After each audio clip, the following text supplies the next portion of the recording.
tällaisen onnettomuustilanteen kohtasin täällä Turussa tänään.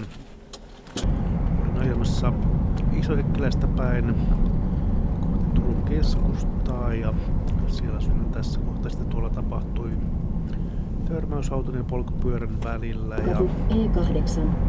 tästä videosta ei valitettavasti näystä yhtä hyvin kuin mitä itse näin, kun kamera oli vähän alempana ja oikeampana kuin missä omat silmäni. Ja siitä sitten vedin sivuun ja menin auttelemaan siinä. Onneksi tämä tyyppi sitten selvisi, ei ollut mitään ihmeempää tapahtunut, että oli vähän ottanut tälliä, mutta siitä sitten selvisi.